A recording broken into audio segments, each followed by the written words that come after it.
नमस्कार, live India में आपका स्वागत है। मैं अनिल सम्राट। प्रधानमंत्री नरेंद्र मोदी आज लोकप्रिय रेडियो कार्यक्रम मन की बात का 117वां एपिसोड में कई बातों का जिक्र किया। शुरुआत में नए साल के एडवांस में बधाई दी और साथ ही उन्होंने संविधान के 75 वर्ष और प्रयागराज में होने वाले महाकुंभ की भी चर्चा की। प्रधानमंत्री नरेंद्र मोदी ने मन की बात के 117वें एपिसोड में कहा कि 13 जनवरी से प्रयागराज में महाकुंभ का आयोजन होने जा रहा है। इस समय संगम तट पर भव्य तैयारियां चल रही हैं। उन्होंने कहा कि जब हम कुंभ में भाग लें तो समाज में विभाजन और नफरत की भावना को खत्म करने का संकल्प लें। वहीं प्रधानमंत्री ने मन की बात में AI चैटबॉल का जिक्र करते हुए कहा कि कुंभ का आयोजन में पहली बार AI चैटबॉल का इस्तेमाल किया जा रहा है। में भी है। इस आयोजन में करोड़ों लोग एक साथ एकत्रित होते हैं। लाखों संत, हजारों परंपराएं, सैकड़ों संप्रदाय, अनेकों अखाड़े, हर कोई इस आयोजन का हिस्सा बनता है। कहीं कोई भेदभाव नहीं दिखता है। कोई बड़ा नहीं होता है, कोई छोटा नहीं होता है।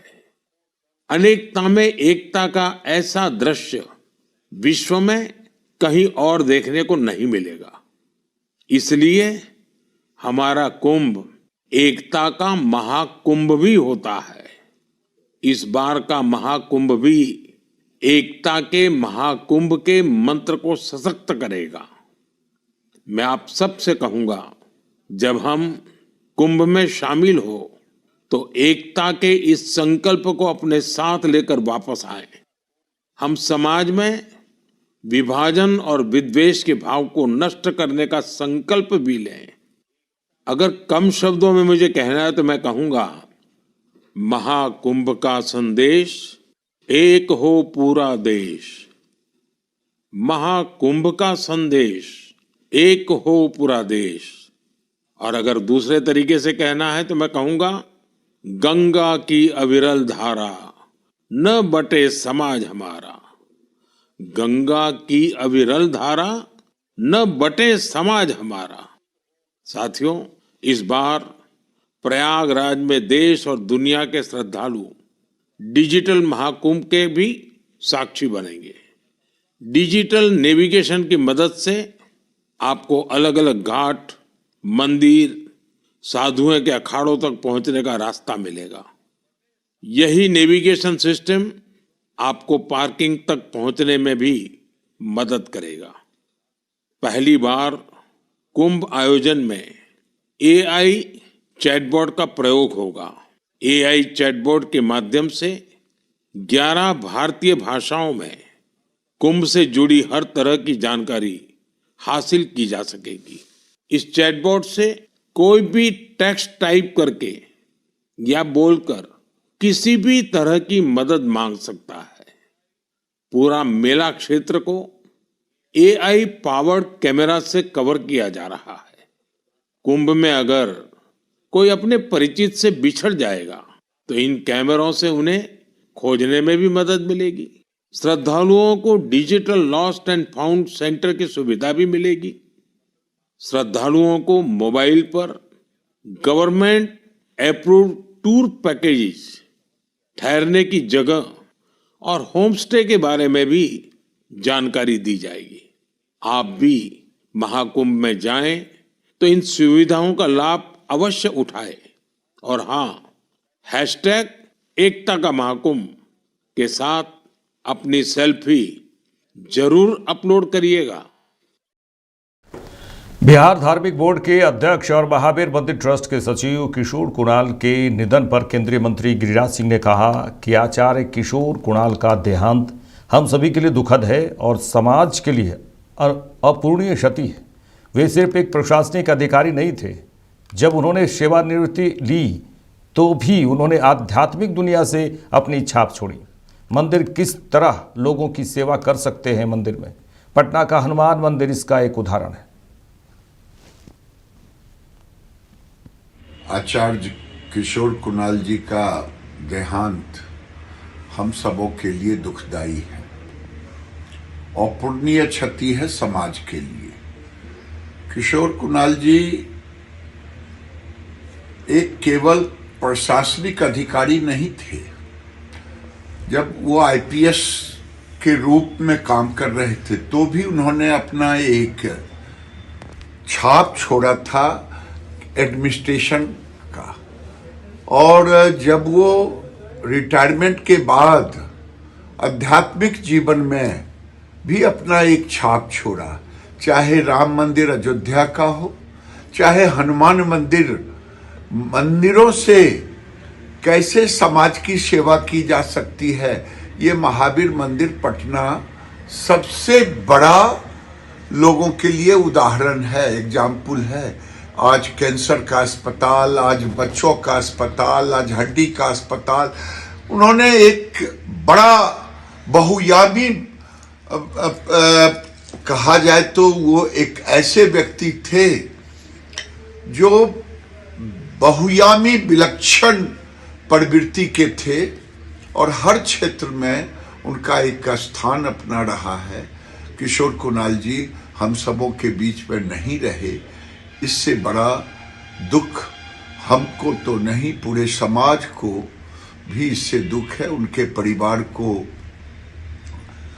जो क्षति हुई है, जो दुख हुआ है, वो सहने की ताकत है। पटना के महावीर मंदिर ट्रस्ट के सचिव किशोर कुणाल के निधन पर जेडीयू नेता नीरज कुमार ने भी कहा है कि उनकी ईमानदारी, उनका कड़क स्वभाव, अध्यात्म में उनकी उदारता, विभिन्न संस्थाओं का निर्माण उनके जीवन का ऐसा अविस्मरणीय योगदान है। आध्यात्मिक जगत के महत्वपूर्ण हस्ताक्षर, जिनकी ईमानदारी, जिनका कड़क स्वभाव और अध्यात्म में उनकी उदारता, विभिन्न संस्थाओं का निर्माण, इनके जीवन का ऐसा अविस्मरणीय योगदान है कि आने वाली पीढ़ी केवल इस बात के लिए नहीं याद करता रहेगा कि आचार्य किशोर कुणाल एक व्यक्ति थे, बल्कि आचार्य किशोर कुणाल जी व्यक्ति नहीं, संस्था के रूप में और आध्यात्मिक जगत के महत्वपूर्ण हस्ताक्षर के रूप में याद किए जाते रहे।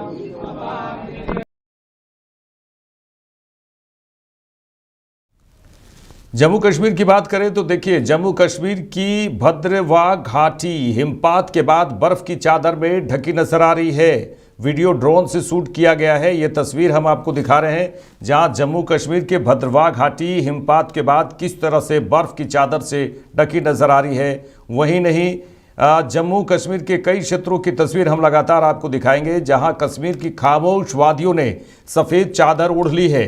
चिनार की शाखों पर रुई की फाहे की तरह बर्फ बिछ गई है। दरिया के किनारे ठिठुरन है।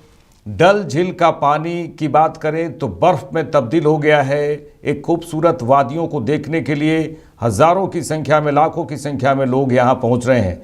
गुलमर्ग की बात करें, पहलगाम, सोनमर्ग के नज़ारे किसी जन्नत से कम नहीं नज़र आ रहे हैं। हर सांस में ठंडक है, सर्द हवाएं और आसमान से बरसती बर्फ सुकून का एहसास करा रही हैं। गली कूचों की बात करें तो वहां गर्माहट के लिए अलाव जल रहे हैं। बता दें कि कश्मीर घाटी में हुई बर्फबारी ने पूरे क्षेत्र को सफ़ेद चादर में ढक दिया है। पहाड़ों से लेकर घाटियों तक बर्फ की मोटी परत बिछ चुकी है। इससे तापमान में भारी गिरावट दर्ज किया गया है।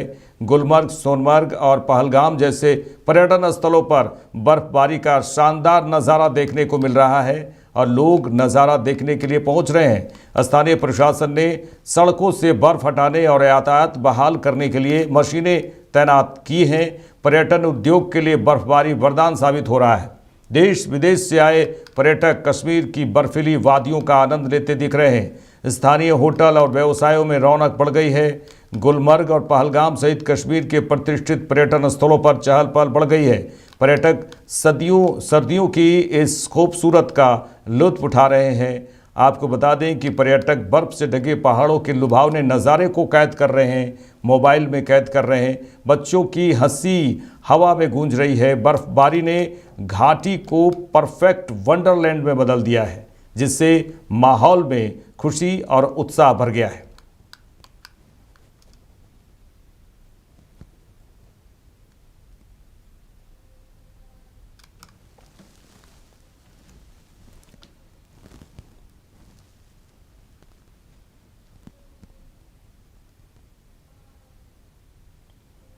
आगे बढ़ेंगे। कांग्रेस सांसद मणिकम टैगोर ने कहा है कि यह बहुत दुखद बात है कि सरकार इस स्तर तक गिर गई है। केंद्र सरकार पर उन्होंने आरोप लगाया है। उन्होंने कहा है कि जब पूर्व प्रधानमंत्री अटल बिहारी वाजपेयी का निधन हुआ तो इस सरकार ने दाह संस्कार के लिए जगह मुहैया कराई। उसी जगह को प्रधानमंत्री के लिए स्मारक बनाया गया। सभी प्रधानमंत्रियों को ऐसा ही सम्मान मिला है। यह देखना बहुत दुखद है कि मनमोहन सिंह की अंतिम यात्रा एक बहुत ही सामान्य और भीड़भाड़ वाली जगह पर निकाली गई।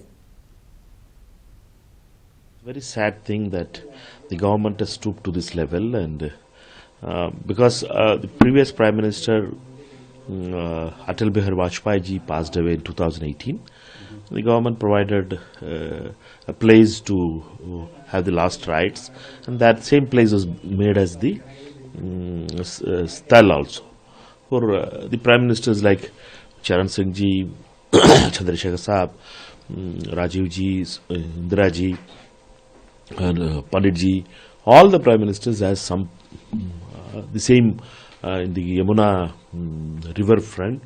It is there. Therefore, it is unfortunate and deeply painful to see today that in the final journey of Dr. Manmohan Singh ji to end in a place where it was very common, very congested also. Even the foreign dignitaries were there, President and Prime Minister themselves were there, all the opposition leaders were there. There is no place to sit for the family also. The family has to be pushed to the corner. The protocol, by the protocol, all other ministers were there for the photo with the frame. Therefore, it is very unfortunate that why the government has treated Dr. Manmohan Singh ji, who is the modern India 2.0's architect itself. He's as the Prime Minister of India, he has made India's biggest leaps, and he has brought India to this level where he deserves respect. And as Congress party is not making it as political like these things. We had Congress President Mallikarjun Kharge ji and the opposition leader wrote to Honorable Prime Minister, spoke to Honorable Prime Minister and Home Minister. Therefore, we had followed all other decencies to make it. And today when it is over, when we saw today how it was this thing, it was very painful for all of us. Even the foreign dignitaries, other people who had come from across the world to see these things felt very sad and painful. Those friends who had worked with Dr. Saab were also waiting outside because there was no place there. This was a very small place which was given, and it was very, very painful to hear it. And this is an insult to Dr. Saab, and Sardar Manmohan Singh deserves much more what the government of Mr. Modi has given to him. BJP they did a press conference, and Sambit Patra said that there's a new law in the politics that thanks to the Congress party. Due to the Congress party, they had to do a press conference on the day where the final rites were taking place.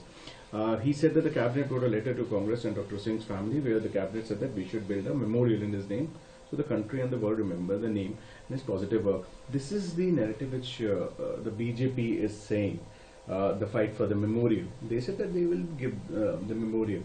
What would be your counter to that? And आगे बढ़ेंगे। केंद्रीय मंत्री और BJP के राष्ट्रीय अध्यक्ष JP Nadda ने कहा है कि यह वास्तव में बहुत दुर्भाग्यपूर्ण है कि पूर्व कांग्रेस अध्यक्ष राहुल गांधी और वर्तमान अध्यक्ष मल्लिकार्जुन खड़गे पूर्व प्रधानमंत्री मनमोहन सिंह के दुखद निधन पर भी राजनीति करने से बाज नहीं आ रहे।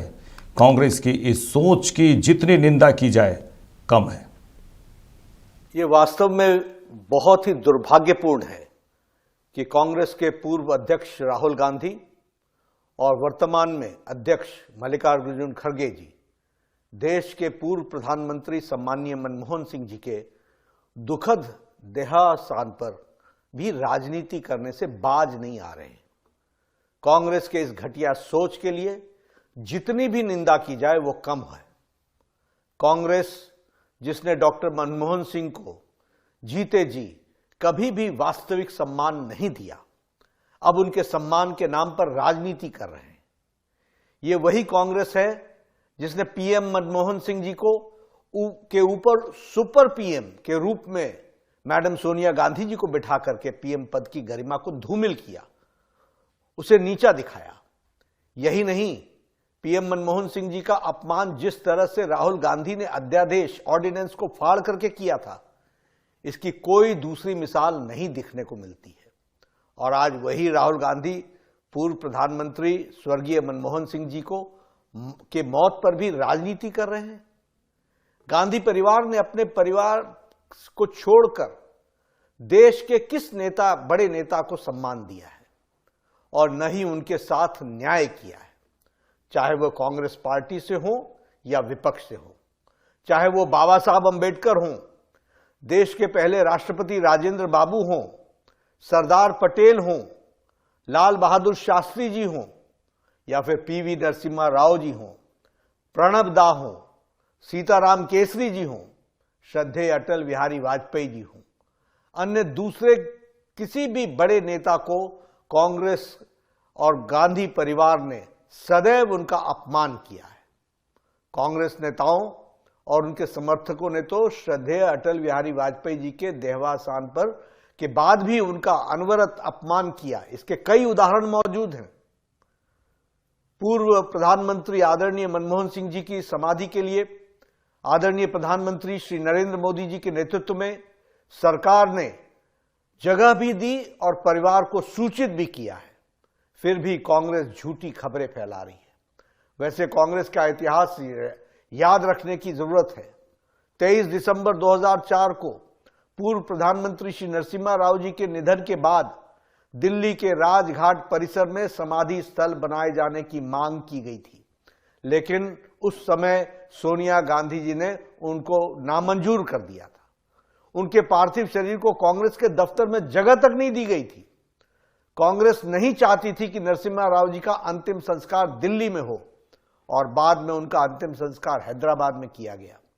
ये प्रधानमंत्री श्री नरेंद्र मोदी जी थे जिन्होंने 2015 में नरसिम्हा राव जी के लिए एक स्मारक की स्थापना की और 2024 में भारत रत्न देकर उनका मान बढ़ाया, सम्मान दिया। जब 2020 में पूर्व राष्ट्रपति भारत रत्न डॉक्टर प्रणब मुखर्जी का निधन हुआ तो कांग्रेस कार्य समिति द्वारा शोक सभा बुलाने के भी जहमत नहीं उठाई गई।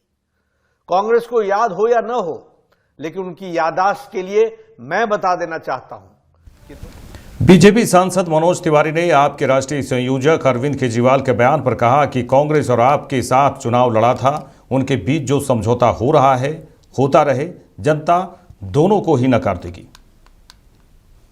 ये सब भाषा और ये सब वही लोग जानते हैं। कांग्रेस और आम आदमी पार्टी साथ ही चुनाव लड़े ना, तो ये अपने वो डील जो कर रहे हैं करते रहे, दिल्ली की जनता दोनों को नकार देगी। ये सब भाषा और ये सब वही लोग जानते हैं। कांग्रेस और आम आदमी पार्टी साथ ही चुनाव लड़े ना, तो ये अपने वो डील जो कर रहे हैं करते रहे, दिल्ली की। झारखंड के राज्यपाल संतोष गंगवार ने महाकुंभ 2025 पर कहा कि इस महाकुंभ की अपनी अलग विशेषता है। जो व्यवस्थाएं देखने और सुनने को मिल रही हैं वह सभी से अलग होंगी। सभी व्यवस्थाएं बहुत अच्छी होंगी। कुंभ स्नान का विशेष महत्व है, इसलिए जो जा सकते हैं प्रयागराज उन्हें अवश्य जाना चाहिए। हमारे संज्ञान में आया है कि शायद इस प्रकार का कुंभ 144 वर्षों के बाद हो रहा है और उत्तर प्रदेश सरकार ने इस दिशा में चिंता की है और देश के अंदर और देश के बाहर जहाँ भी प्रेमी लोग हैं जो हिंदू समाज में अपना विश्वास रखते हैं, ऐसे सभी लोगों को अपना निमंत्रण भेजा है और उत्तर प्रदेश के मंत्री लोग भी कई स्थानों पर गए हैं। तो हमें लगता है कि जैसा हमारी जानकारी में आया है कि 144 वर्षों के बाद इस कुंभ का आयोजन हो रहा है। इसकी एक अपनी अलग विशेषता है और जो व्यवस्था देखने को सुनने को मिल रही है वो वास्तव में अन्य वर्षों के मुकाबले में इस सबसे अलग होगी और सारी व्यवस्थाएं हो रही हैं। तो वास्तव में हिंदू समाज की आस्था का प्रतीक है कुंभ का स्नान अपने आप में विशेष महत्व रखता है, तो इस निमंत्रण को जो जा सकते हैं वो जाएं, स्वीकार करें और वहां पर जाकर अपनी राय रखें। वहीं आप सांसद संजय सिंह ने कहा है कि बीजेपी का मकसद दिल्ली में सारी योजनाओं पर रोक लगाने का है। जब केजरीवाल महिलाओं के लिए बस यात्रा फ्री कर रहे थे तब उसका भी इन्होंने विरोध किया था। बिजली पानी फ्री करने का भी विरोध किया था। हर काम का विरोध करना बीजेपी का लक्ष्य है। यहाँ स्कूल, अस्पताल, मोहल्ला, क्लिनिक न बन पाए, लेकिन केजरीवाल जी ने लड़कर सारे काम कराए हैं। बीजेपी को उनके मंसूबों में सफल नहीं होने देंगे, उन्होंने कहा है। और उन्होंने ये भी कहा है, बड़ी बात कही है कि बीजेपी बुरी तरह चुनाव हार रही है। भारतीय जनता पार्टी का मकसद है दिल्ली के अंदर सारी योजनाओं पर रोक लगाना। मुझे याद है जब महिलाओं के लिए बस की यात्रा फ्री कर रहे थे केजरीवाल साहब, तो उस वक्त भी इन्होंने विरोध किया था। बिजली फ्री कर रहे थे उसका भी विरोध किया, पानी फ्री कर रहे थे उसका भी विरोध किया। जब इन्होंने फरिश्ते स्कीम लागू की केजरीवाल साहब ने, उसका भी विरोध किया। तो हर काम का विरोध करना ये भारतीय जनता पार्टी का लक्ष्य है। यहाँ स्कूल न बन पाए, यहाँ अस्पताल न बन पाए, यहाँ मोहल्ला क्लिनिक न बन पाए, तो लेकिन लड़ के संघर्ष करके सारे काम केजरीवाल जी ने दिल्ली वालों के लिए कराए हैं और बीजेपी को उनके मंसूबों में सफल नहीं होने देंगे। बीजेपी बुरी तरीके से चुनाव हार रही है और चुनाव के पहले ही ये सब कुछ करके उनका डर सामने आ रहा है। तो महिला सम्मान राशि 1100 रुपए, जो आज 2100 रुपए जो हर महिला को देने का वादा किया है, चुनावी वादा, गारंटी हमने दिया है, उसको हम लोग पूरा करेंगे। और केजरीवाल साहब वो नेता हैं देश के जिन्होंने वादे से ज्यादा काम करके दिखाया है और इस योजना को भी जरूर दिल्ली में लागू करेंगे, बीजेपी जितना चाहे विरोध कर ले। सर, संदीप दीक्षित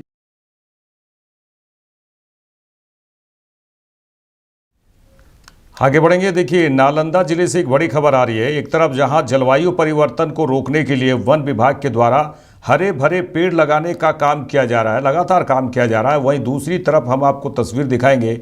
नालंदा जिले के राजगीर में विभागीय अधिकारियों की अनदेखी के कारण पंच पहाड़ियों पर लकड़हारे महिलाओं, मतलब लकड़ी काटने वाली महिलाएं जो जलावन के लिए ले जाती हैं, बेचने के लिए ले जाती हैं, उन महिलाओं द्वारा धड़ल्ले से पेड़ों की कटाई की जा रही है, जिससे वन्य संपदा का पूरी तरह से नुकसान पहुंच रहा है, जिसके कारण पहाड़ पर पेड़ों की संख्या दिनों दिन नगण्य होते जा रही है। आप तस्वीरें हम आपको लगातार दिखा रहे हैं किस तरह महिलाएं पेड़ काटकर जलावन के लिए या बेचने के लिए ले जा रही है। हमारे साथ सीधे नालंदा से हमारे संवाददाता रजनीश जुड़ चुके हैं। रजनीश, पंच पहाड़ियों पर इसी तरह अगर पेड़ काटे जाएंगे और लकड़ियों की चोरी होती रहेगी तो काफ़ी नुकसान पर्यावरण को तो होगा ही। विभागीय अधिकारी कहाँ सोए हुए हैं? जी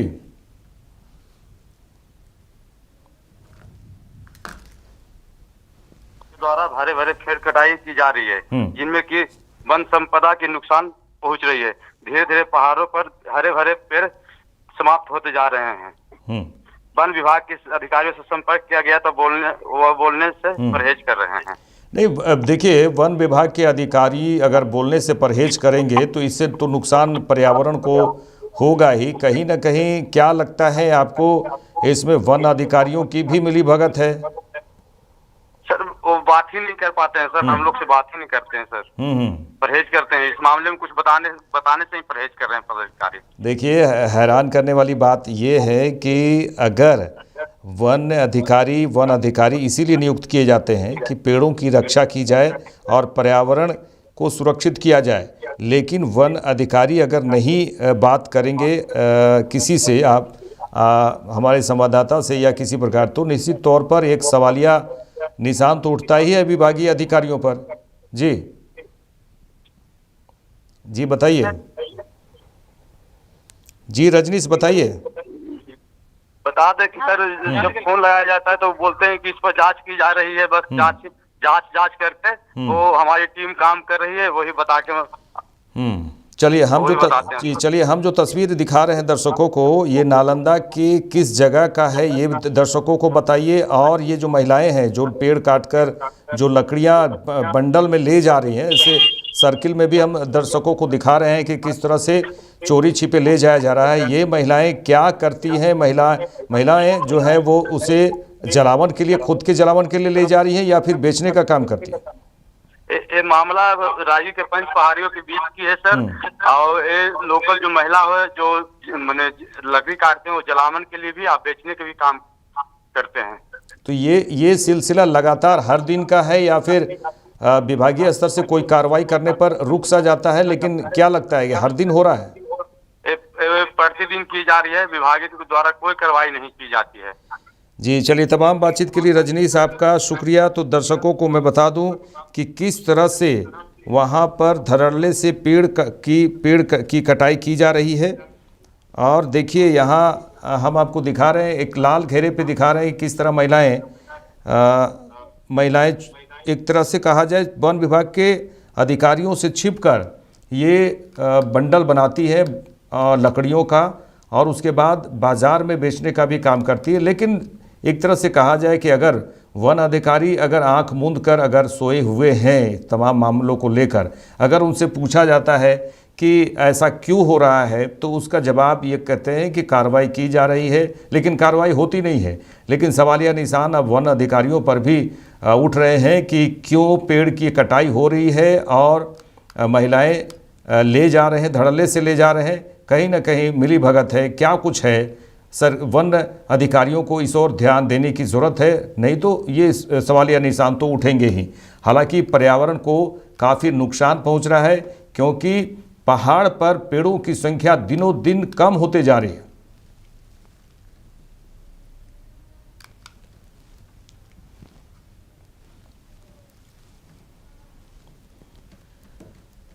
अब खबर सहरसा से है, जहां सिमरी बख्तियारपुर पुलिस ने ढाब गांव से एक बदमाश को एक देशी कट्टा और भारी मात्रा में जिंदा कारतूस के साथ गिरफ्तार किया है।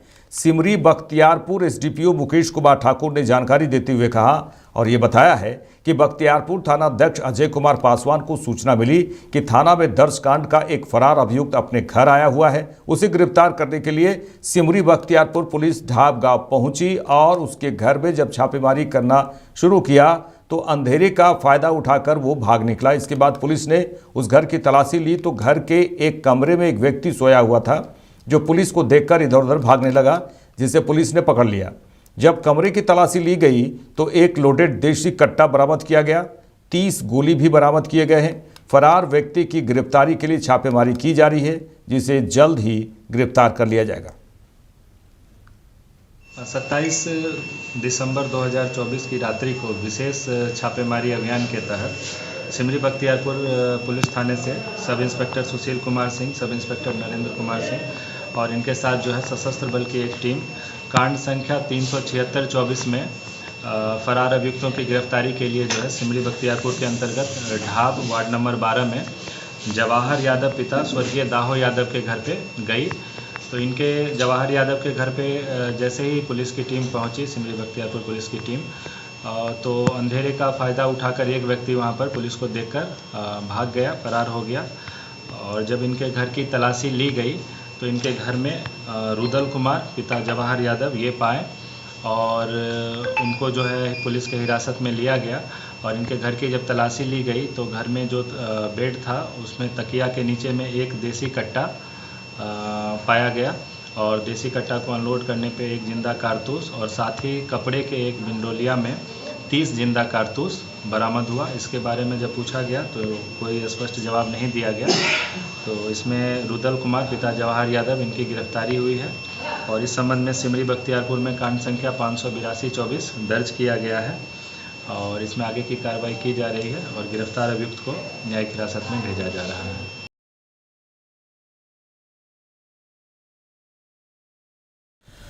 मेरे साथ इस बुलेटिन में इतना ही। देश दुनिया की तमाम खबरों के लिए देखते रहिए लाइव इंडिया। नमस्कार।